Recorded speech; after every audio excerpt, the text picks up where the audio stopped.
Special report. Researchers link virus to Alaska birds with deformed beaks. Biologist Colleen Handel saw her first black-capped chickadee with the heart-rending disorder in 1998.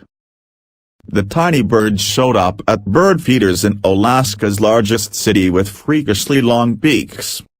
Some beaks looked like sprung scissors, unable to come together at the tips.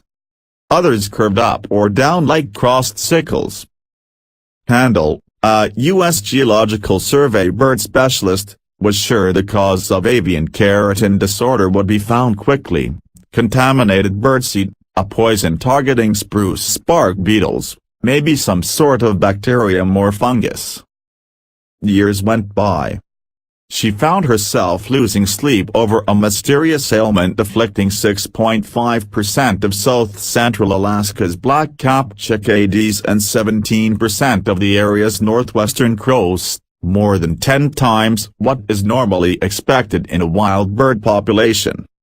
Distorted beaks were spotted in lesser numbers of jays, woodpeckers and nuthatches, 24 species in all.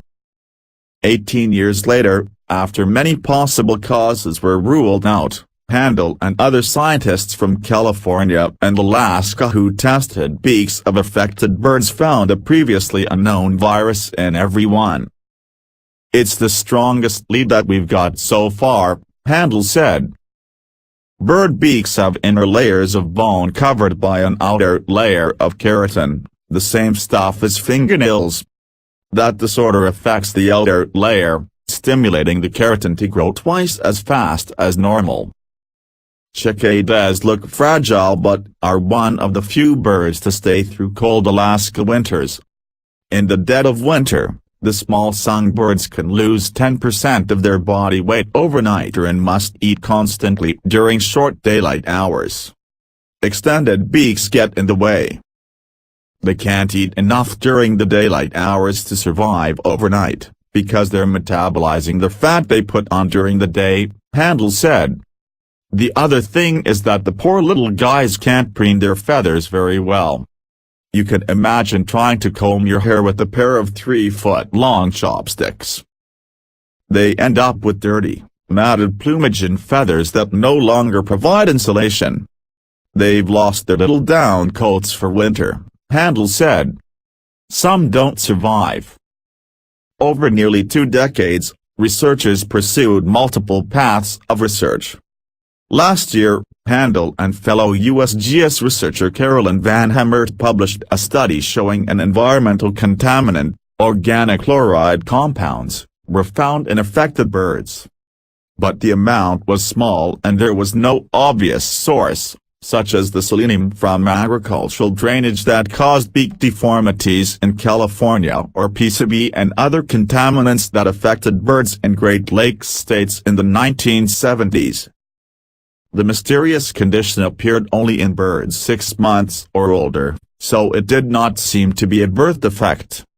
It affected chickadees, which live in the forest, and northwestern crows, which live in intertidal zones.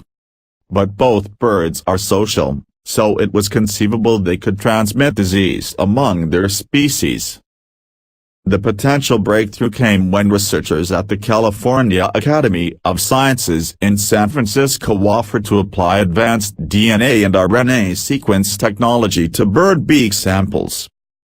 Early in 2012, disease ecologist Maxine Zilberberg had an aha moment.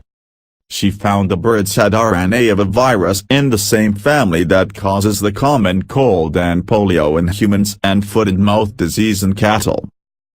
The previously unknown virus was in every sample of deformed chickadee beaks and in 2 samples of chickadees that did not have distorted beaks. After that it was a lot of validation, going through and testing more individuals and seeing, is this true? Zilberberg said.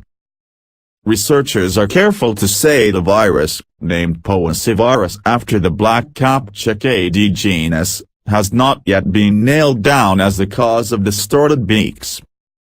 It could be that birds who have this disease are more susceptible to this common virus, said Zilberberg, now at the University of California, San Francisco and lead author of the study published July 26 in MBio, a journal of the American Society for Microbiology.